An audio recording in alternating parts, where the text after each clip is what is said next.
대지와 도로라고 있죠. 이렇게 밝아야 돼요. 이렇게 밝아야 돼요. 진짜입니다. 제가 살면서 그냥 우리 남학생 여러분들은 진짜 부동산 하시면서 공부하면서 어깨 힘 빼셔요. 특히 40, 50대 이후에 남학생분들 부동산 중개업을 하든 손님 대할 때 어깨 힘주고 내가 말이야 이렇게 하면 손님이 다 도망갑니다. 공부할 때 마찬가지예요. 공부할 때도 어떤 학생분들 보면 좀 젊은 친구들이 인사한다고 큰 시비를 걸어요. 인사하든 안 하든 신경 쓰지 마세요. 집에서 배운 걸 그렇게 배웠는데 어떻게 할 거야. 그 대신 내가 먼저 야 너 열심히 하는구나 라고 가까이 따뜻하게 다가가는 거. 그리고 나를 내려놓으셔야 돼요. 어깨 힘주고 나는 이랬는데 이렇게 하면 절대 주위에 사람 없어요. 그리고 주위를 밝게 해줘야 돼요. 그죠? 밝게 해준 사람한테 사람이 꼬이더라고. 눈에 힘주고 막, 이 학생분들도 그렇고 뭐 밝게. 남들 웃게 해줘야 돼요. 저도 이런 것도 어디서 구했습니다. 좋아 보이지 않아요? 여기 레이저도 나와요, 이렇게. 이렇게. 이거 맞으면 사람은 다쳐요. 피부 상해요. 그건 특수 레이저라 CIA에서 쓰는 거예요, 이게 미국에서. 이거 재작년 합격생, 작년인가? 합격하신 분이 이걸 사준 거예요. 제가 이렇게 손가락을 자꾸 이러니까, 좀 거시하다고 또 사가지고 선물 준 거예요. 근데, 오늘 드디어 눈에 보이네요. 그래서 이뻐가지고 이렇게. 516페이지에 대지와 도로 해서 대지 안전 나오는데, 지금부터 나오는 거는 어려운 게 하나도 없어요. 그래서 눈에 누가 여러 번 반복해서 익히느냐 하는 거예요. 익히셔야 돼요. 그리고 그 표현들을 익혀야 돼요. 자, 거기에 대지와 도로라고 하죠. 자, 뭐라고 하냐면, 자, 어차피, 빠르면 오늘, 늦으면 내일 중에 아마 책이 나올 거예요. 책이 나오면 여러분 딱 보면 공법이 기본 이 책보다 공부하기 너무 편하게 잘 됐다 하는 걸 느낄 겁니다. 딱 보면. 또 얘가 월매라면, 내일 좀 나온 책은 춘향입니다. 춘향이 월매 알죠? 향단이를 해줘도 괜찮아요. 향단이. 내일 나올 책은 춘향입니다. 춘향이. 그때 춘향이 나이가 몇 살이었을까요? 16입니다. 16. 그래서 춘향전 제대로 된 거 읽어보면 그런 에로틱한 소설 없습니다. 별별 묘사를 진짜 적나라하게 합니다. 교과서에 실린 것은 춘향이 고문당하고 뭐 목룡이가 왔다 갔다 하고 이것밖에 없는데 삭제를 한 거죠. 삭제. 애기들 버전에 맞춰서. 자, 요런 것들 한번 볼게요. 우리 이 책 지금 신경 쓰지 마시고 줄 치지 마시고 대지는 인접한 도로보다 낮으면 된다 안 된다? 안 된다. 그런 거를 생각 없이 막 가지 말고 건물 지을 때 건물 짓는 대지죠. 대지. 대지가 도로보다 낮으면 도로가 높으면 도로로부터 빗물등이 대지로 스며드니까 안 될 거 아니에요. 그래서 모든 건물 지은 대지들 보세요. 인접한 도로보다 낮은가? 낮으면 안 되지. 그죠? 자, 다시 내가 얘기해 볼게요. 건축물의 대지는 인접한 대지면보다 낮아서는 안 된다. 맞아, 틀려요? 틀리죠. 제가 뭐라 할게요? 우리 건축법 객관식 문제 보면 답이 정말 어이가 없어요. 왜냐하면 법이 아니라고 그랬잖아요. 건축법은 법이 아니고 행정규제이기 때문에 정말 말장난 쳐놔요. 이거나 이고 뭐 넘는 것 이하인 것 뭐 진짜 짜증납니다. 그래서 거기에 맞춰서 공부하는 게 좋아요. 건축물의 대지는 인접한 뭐보다? 도로면보다 낮아서 안 된다라고 해야 되는데 인접한 대지면보다 이렇게 되는 거예요. 그건 틀리죠? 인접한 도로보다 낮아서는 안 된다. 그리고 좀 이따 이제 관계가 나오거든요. 자, 예외로 저런 건 간단한 거예요. 다만 대지 안에 배수에 지장이 없거나 건축물의 용도상 방습의 필요가 없다면 인접 도로보다 낮아도 된다. 자, 그럼 또 만들어 볼게요. 건축물의 대지는 언제나 반드시 인접한 도로보다 낮아서는 안 된다 하면 틀리겠죠. 예외 있다는 거예요. 당연히 배수에 지장이 없다. 방습의 필요가 없는 건축물 지을 때는 수영장 같은 건물 지을 때 있잖아요. 도로보다 낮아도 괜찮다. 자, 그 다음 저 지문부터는 정말 외우는 게 아니고 한번 봐요. 습지나 매립지란 말 나오죠? 바다 같은 연약 지반을 매립을 해서 대지 만들어 건물 짓는다. 어떻게 해야 되겠냐? 탄탄하게 해야지. 그래서 습지나 매립지 같은 데 건물 지으려고 대지 조성할 때는 성토하거나 집안의 개량 기타 필요한 조치를 해야 된다. 당연한 거 아니에요? 필요한 조치를 할 필요 없다 그러면 틀리고. 이건 말도 안 되기 쉬운 얘기들이. 그 다음에 배수 시설도 설치하라. 우수나 오수, 빗물이나 오염된 오수를 처리하기 위한 하수관, 하수구, 저수탱크 이런 거 설치를 해 주도록 하고 있고, 옹벽인데 우리 지난주에 왜 공작물 배울 때 옹벽 담장 설치한다고 배웠지요? 옹벽 담장을 몇 미터 넘는 거 설치할 때 2미터. 그럼 축조 신고를 해야 된다라고 했잖아. 그렇죠? 그래 이제 옹벽을 왜 설치하냐? 손상돼서 붕괴될 우려가 있는 토지에 대지 조성할 때는 국토정보로 영으로 정한 바에 따라 다음 같은 옹벽 설치하라 이렇게 나오는데 이거 시험용으로 이건 안 나오는 거예요. 그래서 한 번도 나온 적이 없으니까 머릿속에는 옹벽을 설치하라. 자, 예를 들어 경사지가 있으면 딱 절토를 하고 대지 조성할 거 아니야. 그죠? 옹벽 설치해 줘야지. 근데 옹벽이라고는 딱 떠오르는 게 몇 미터 넘을 때 2미터 높이 아닌 옹벽은 축조 신고할 필요 있다 없다? 없다 하는 것. 그런데 건물 짓는다고 허가를 받잖아요. 건축 허가를 받을 때 만약에 건물 둘러서는 담장을 설치해야 되겠다. 또는 경사지 절토해서 옹벽도 같이 설치하고 건물 지어야 되겠다라고 허가를 신청하잖아요. 허가 신청할 때 나 담장 설치 같이 하랍니다. 옹벽 설치하랍니다. 라고 같이 신청해요.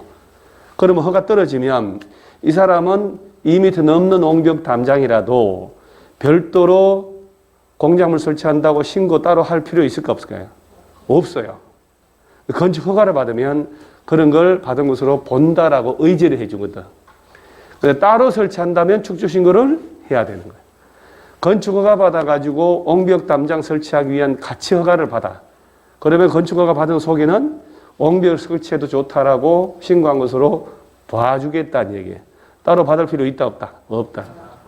자, 그 다음에 우리 시험에 자주 나오는 게 517페이지에 대지의 조경 있나요? 요게 시험에 여러 번 나온 건데 왜 얘를 시험에 나오냐면 별로 안 중요한데 낼 게 없어서 그래요. 희한하게 건축법이요. 양이 많은데 문제를 낼 데가 없어요. 문제를 낼 데가. 그래서 거의 100% 낼 수밖에 없는 게 지난주에 배운 건축허가, 건축신고, 허가 제한, 허가 취소 이쪽에서 거의 그 다음에 용도 변경 있죠. 용도 변경 객관식 내기 너무너무 좋거든. 그래서 저희들이 올해 해보면 객관식 문제 만들어 보면 정말 애매하게 오지선다가 안 나와요. 건축법이. 그래서 이 조경하고 공개공지가 한 장 넘어가면 519페이지에 있을 거예요. 있죠? 얘네들을 자꾸 써먹는 이유는 객관식 오지선다형을 만들기가 좋아서 그런 거예요. 배랑 중요한 거 아니거든, 사실은요. 자, 이제 칠판 간단히 이건 수업 시간에 외워버리는 거예요. 자, 면적이 얼마 이상 되지? 200. 그러면 대지가 150밖에 안 돼. 거기다 건물 지을 때 조경 따로 하고 나무 심고 그럴 필요 있다 없다? 없어요. 기본적으로 대지 면적이 얼마 이상이면 200. 그러면 지자체 조례로 정하는 기준이니까 지방마다 다를 수 있다는 거예요. 그러니까 이제 기본적으로 물어본 거예요. 구체적으로 조례 내용까지 안 물어보니까 조례로 정한 바에 따라 적용을 해야 되는데 시험에는 적용 안 해도 되는 이걸 물어보는 거예요. 적용 대상이냐 아니냐 물어보니까 얘가 나오겠죠. 얘가. 자, 첫째, 녹지지역 나오죠? 자, 여러분, 녹지지역은 도시지역이어요, 아니어요?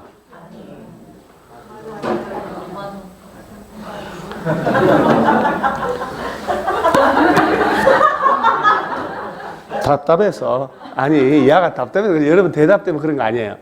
저 그런 사람 아니에요. 딴 선생님들이야 뭐 그런 걸로 뭐 화내고 뭐 그러는데 저 안 그래. 답답해서 그래요. 답답해서 아우 마스크 진짜 쓰고 하니까 얼마나 답답한지 살 수가 없어요. 속이 천불 나요.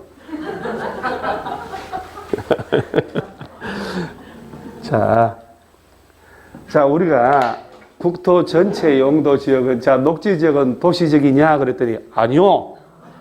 자, 국토 전체는 도시지역, 그러죠? 그 다음은, 관리지역, 그 다음, 농림지역, 그 다음이, 그럼요. 자연환경 보전지역. 요거 뭐 배웠죠? 이렇게. 자연환경 보전지역이 안 나와가지고, 자연, 이러고 있는 거예요. 그죠? 자, 특정 지역을 도시지역 지정하면 얘는 다시 주거지역, 상업지역, 공업지역, 녹지지역 이렇게 녹지지역. 자, 녹지지역은 다시 종류가 몇 가지? 보생자, 보전녹지, 생산녹지, 자연녹지라니까요. 자연녹지. 자, 보전녹지 지역이면 용적률 몇 프로? 최대. 용적률. 100. 그걸 물어본 거예요, 제가. 그걸 80%를 묻는다, 그걸 물어본 게 아니라, 녹지지역의 용적률은 보생자, 전설의 고향 800 기억하고 있냐 하는 걸 묻는 거예요, 내가. 건표는 전부 20, 80, 100. 그러죠? 그러니까, 이제는 우리가 보면, 왜 우리가 첫 시간에 왜 얘가 나오는지 알아야 되는 거예요. 왜 얘가 나오지? 너무너무 중요하고 기본이니까. 봐봐요, 녹지지역. 그러죠? 그러면 적용은, 녹지지역은 할 필요가 없다 하니까 여기서는 적용을 해야 되는 거예요. 자, 녹지지역이 전부 다 건폐율이 몇 프로? 자, 대지 면적이 100평이면 아무리 커도 20평 넘게 못 짓는다는 거 아니에요, 지금? 이 20%는 대통령령의 기준이에요. 조례는 거의 2%, 3% 줘요. 그러면 대지가 100평이면 지자체마다 좀 다르지만 실제 건축 면적은 12평, 13평? 그럼 8, 90평이 빈 땅이란 얘기잖아. 그러죠? 그 다음에 녹지지역 봐요. 도시 자연환경, 경관, 산림, 녹지공원 온 천지 나무 아니야? 근데 어차피 건물 짓는 것도 못 짓는데 뭐들라고 적용을 인공적으로 할 필요 있겠냐 이 말이에요. 그래서 도시지역 중에서도 녹지지역은 굳이 건물 지을 때 적용하고 안 하고 안 해도 된다는 거예요. 그러니까 주거, 상업, 공업지역은 적용을 해야 돼요. 자, 그러면서 봐봐봐요. 자, 7번에 책 보시면 자연환경 보전지역, 농림지역, 관리지역 나오죠. 봐요, 용도지역이 항상 기본이지. 그 다음에 우리 공개공지 한번 볼까요? 자, 공개공지란 말 나오죠? 공개공지를 좀 설명할 테니까 일반 주거, 준주거, 상업지역, 준공업이란 말 나오죠? 준공업, 그러죠? 용도 지역을 21개 예를 모르고는 기본적으로 돌아가질 않아요. 그래서 항상 우리 첫 시간에 우리 다음 주에 또 배웁니다만은 전국의 국토는이라고 하는 거예요. 대한민국 모든 국토는 몇 개의 용도 지역으로 도관, 농자 이렇게 도시지역, 관리지역, 농림지역, 자연환경보전지역 이 중에 하나로 다 지정해낸 거예요. 중복되게 안 되게요. 중복되면 안 되지. 중복되지 아니하게 평면적으로 국토 전체를 대상으로 지정해요. 자, 이런 걸 지정하고 변경하는 절차 있죠, 절차. 그 절차가 도시군 관리계획, 그러죠? 도시군 관리계획으로. 시도지사나 대도시 시장. 이걸 지정하고 변경할 권한을 가진다. 국가계획 관련되면 국토교통부 장관도 할 수 있지만. 그래서 우리가 광역도시계획, 도시군 기본계획, 도시군 관리계획 배웠잖아요. 기억나냐, 안 나냐, 그건 문제가 안 돼. 어차피 세 바퀴 돌아야 기억이 나니까. 그때 배운 도시군 관리계획의 내용이 바로 용도 지역을 지정하고 변경하기 위한 계획이다. 앞뒤 연결돼야 되는 거야. 그러니까 국토계획법상 용도 지역 중에 얘는 건축법이잖아요. 이거는 국토계획법이고, 그죠? 도시지역 중에 녹지지역에는 적용하고 안 하고. 그 다음 도시지역 외의 지역도 적용할 필요가 없잖아요. 그렇죠? 자, 이런 도망갔어. 이거 봐봐. 국토법상 자연환경, 농림 관리직이잖아요. 여기도 적용할 필요 있다 없다. 적용 안 해도 되는 거 나오니까 적용이 불필요한 건물이잖아 지금. 그죠? 그러니까 녹지지역은 적용할 필요 없다. 그럼 똑같은 취지거든. 자연환경보전지역 농림관리직이니까 관리지역 농림 자연환경이잖아요. 즉 도시지역 외지역은 적용 안 해도 되는 게 전부 건폐율이 20%잖아요. 여기 국립공원 그죠? 멧돼지 천지 이런 데가 그러니까 부들라고 도시 외지역은 적용할 필요 없다는 거예요. 처음 알았죠 이런 거? 네. 여러분 건물 지을 거 아니에요 나중에. 네. 땅 사서. 꿈이 있어야 돼요. 나는 부동산 자격증 따서 거래질서 문란시켜가지고 상대평가로 바뀌기 전에 따가지고 어차피 상대평가를 가는 건 대세예요. 대세 어쩔 수 없어. 그것이 언제냐가 문제지만 적어도 그래도 2, 3년은 기회를 줄 거니까. 그래서 시험 합격해서 거래질서 문란한 틈을 이용해가지고 준주거 지역 있죠. 준주거. 상업지역은 너무 비싸고 건설회사가 냅두질 않았을 거니까. 준주거 지역에 땅을 한 150평 사가지고 7층짜리 건물을 사가지고 짓든지 사가지고 나도 서장훈이처럼 살고 싶다 이런 꿈을 가져야 돼. 서장훈이 알죠? 서장훈이. 키가 커서 건물 위로 자꾸 올라가나? 그 미련해 보이는 것 같은데 정말 재테크 잘했지 않아요? 저도 진짜 잘한 거예요. 돈만 얘는 연봉 받고 광고 보면 건물 산 거야. 건물 산 거야. 대출 끼고 사고 건물 사고 막 그러니까 건물 같이 올라가니까 또 그래서 또 올라가면 또 해가지고 갚아 나가고 또 이렇게 하는 거예요. 근데 얘가 또 착한 임대인으로 코로나 때문에 월세를 많이 깎아주고 그렇게 했더만요. 보니까 아주 착해요. 착한 사람은 또 여복이 없어요. 그런 건 참 희한해. 못된 남자들이 여복이 많아. 그렇죠, 여러분? 그래서 못된 남자들이 착한 사람들이에요. 우리 선생님들 전부 다 착해가지고 여복이 없어. 네, 두드리 맞고 살고 이렇게. 자, 그러면 한 번 할 때 제대로 해야 돼. 도시지역 중에 녹지지역하고 도시 외지역에는 건물 지어도 적용하고 안 하고? 안 하고.